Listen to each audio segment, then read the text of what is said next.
नमस्कार, good evening. स्वागत है आप सभी का आपके अपने YouTube channel sky chemistry classes में। और आज देखेंगे इलेक्ट्रोकेमिस्ट्री के अंदर कोरोजन, संक्षारण। संक्षारण, कोरोजन क्या होता है? धातुओं का नमी और विभिन्न गैसों की उपस्थिति में नष्ट होने का प्रक्रम कोरोजन या संक्षारण कहलाता है। धातुओं का नमी यानी जलवाष्प या जल की उपस्थिति में एवं विभिन्न गैसों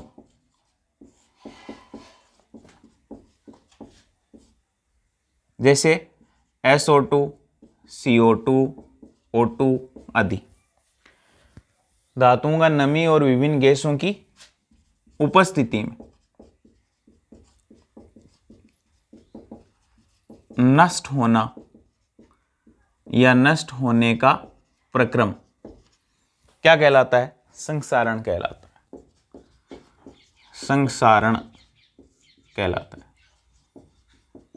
अब संक्षारण की प्रक्रिया द्वारा कौन कौन सी धातुएं नष्ट होती है? तो संक्षारण की सहायता से इस प्रक्रम द्वारा आयरन नष्ट होता है और आयरन क्या बना लेता है? O2 और जल की उपस्थिति में Fe2O3 XH2O, ये भूरे रंग का पदार्थ है, जंग कहते हैं इसको। इसके बनने के कारण आयरन नष्ट होता है। इसके अलावा कॉपर CO2 और नमी की उपस्थिति में CuCO3 बना करके, यह हरा पदार्थ है कॉपर कार्बोनेट, कॉपर नष्ट होता है कॉपर कार्बोनेट बनने के कारण। इसके अलावा सिल्वर Ag, सल्फर डाइऑक्साइड और नमी के साथ रिएक्शन करके Ag2S, ये काला पदार्थ है, ये बनाती है। यानी सिल्वर की वस्तुएं काली पड़ जाती है, कॉपर हरे रंग का पदार्थ कॉपर कार्बोनेट बना लेता है और आयरन जो है वो भूरे रंग का पदार्थ बनाता है, जलयोजित फेरिक ऑक्साइड, उसको अपन जंग के नाम से जानते हैं। तो इन सब के बनने के कारण आयरन, कॉपर और सिल्वर जो है वो नष्ट होती है। तो धातुओं का नमी और विभिन्न गैसों की उपस्थिति में नष्ट होने का प्रक्रम क्या कहलाता है? नष्ट होने का प्रक्रम संक्षारण कहलाता है। तो ये तो बात हुई संक्षारण की। अब संक्षारण में मान लो लोहे की सतह पर संक्षारण होता है, तो लोहे का संक्षारण देखो किस प्रकार से होता है। लोहे का संक्षारण, लोहा कैसे नष्ट होता है? तो लोहे की कोई वस्तु है, उस पर जब जंग लगने की प्रक्रिया आरंभ होती है तो सबसे पहले धातु यानी लोहे की सतह एनोड का कार्य करती है, यानी आयरन सॉलिड ऑक्सीकृत होता है और यहां से इलेक्ट्रॉन निकलते हैं।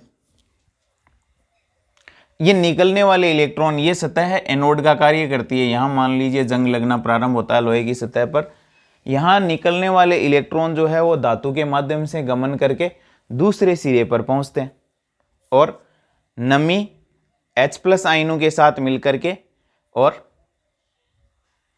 क्या बना लेते हैं? वायुमंडल की ऑक्सीजन के साथ अभिक्रिया करके जल बना लेते हैं। यानी ये दो इलेक्ट्रॉन ट्रेवल करके दूसरे सिरे पर पहुंचते हैं धातु के माध्यम से और O2 + H+ आयन और ये इलेक्ट्रॉन मिलकर के क्या बना लेते हैं? जल बना लेते हैं, जल का निर्माण कर लेते हैं।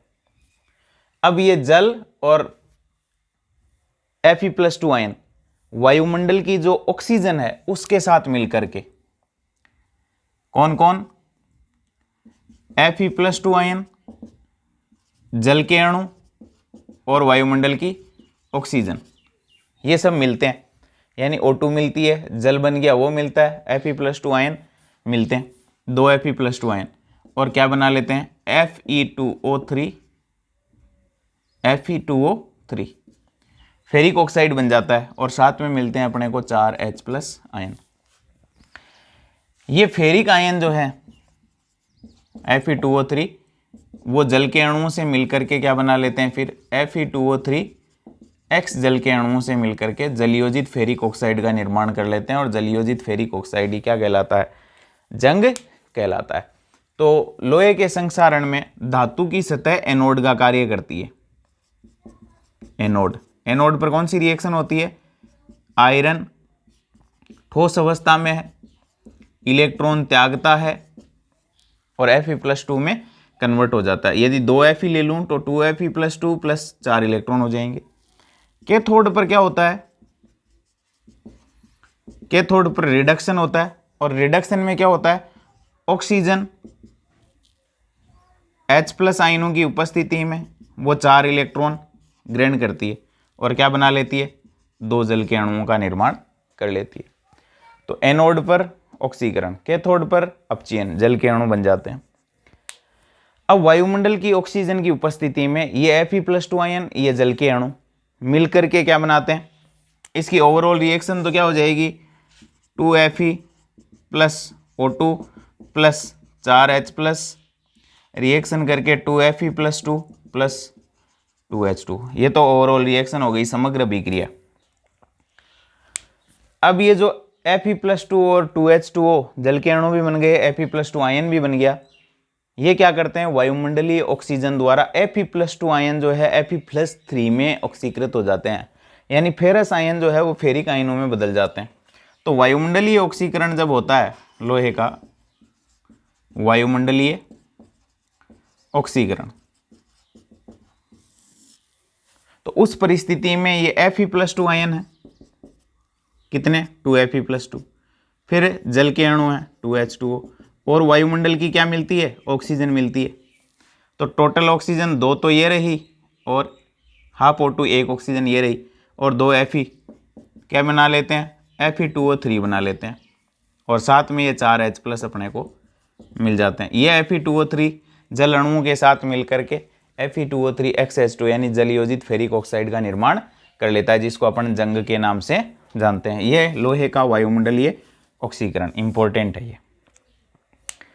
तो यहाँ लोहे की जंग लगने की प्रक्रिया में धातु की सतह एनोड का कार्य करती है और एनोड पर आयरन का ऑक्सीडेशन होता है। फिर कैथोड पर एनोड से निकलने वाले electron H+ ion, H+ ion कहाँ से मिलते हैं, H+ आयन मिलते हैं वायुमंडल में उपस्थित कार्बन डाइऑक्साइड और नमी मिलकर के बनाती है कार्बोनिक अम्ल H2CO3 और वो H2CO3 है वो टूट करके क्या देता है, H+ और CO3-2 देता है। तो अपने को कार्बोनिक अम्ल जो है उससे, उसके वियोजन से H+ आयन मिलते हैं। तो H+ आयनों की कहानी ये हो गई, ऑक्सीजन वायुमंडल से मिल जाती है, 4H+ 2 जल के अणु। अब वायुमंडलीय ऑक्सीजन यानी ये प्रक्रिया लंबे समय तक चलती है, तो Fe+2 और 2 जल के अणु मिलकर के वायुमंडलीय ऑक्सीजन की उपस्थिति में Fe2O3 में बदल जाते हैं और ये 4H+ मिल जाते हैं। इसको वैद्युत रासायनिक परिघटना कहते हैं अपन, संक्षारण को वैद्युत रासायनिक परिघटना, यानी इलेक्ट्रॉन ट्रांसफर हो रहे हैं और रासायनिक अभिक्रियाएं हो रही है, इसलिए वैद्युत रासायनिक परिघटना के नाम से जानी जाती है। अब देखो संक्षारण से धातुओं को या इन सिल्वर को और इन सब को, आयरन को और बचाने का क्या तरीका है, तो सबको तो अपन नहीं बचा पाते हैं, लेकिन लोहे की वस्तुएं जो है वो ज़्यादा काम में आती है। लोहे की वस्तुओं के ज़्यादा प्रयोग में आने के कारण लोहे को जंग से बचाना ज़्यादा ज़रूरी है। तो इसके लिए अपन क्या कर सकते हैं, ऑयल, ग्रीस या पेंट कर सकते हैं।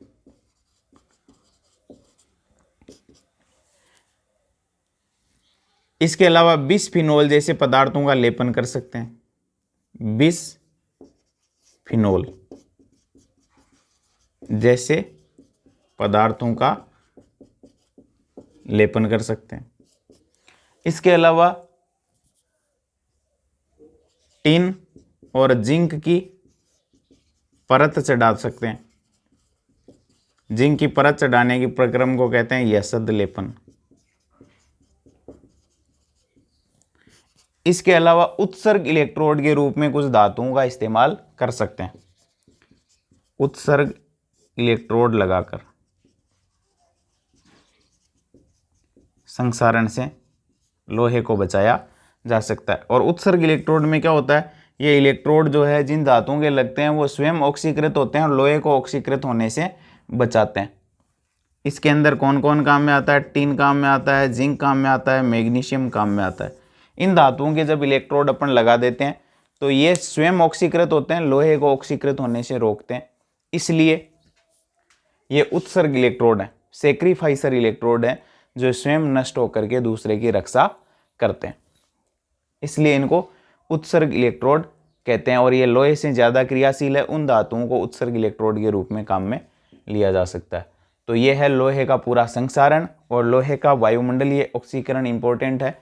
जंग का फॉर्मूला जो है वो इंपॉर्टेंट है और ये पूरी प्रक्रिया हो गई।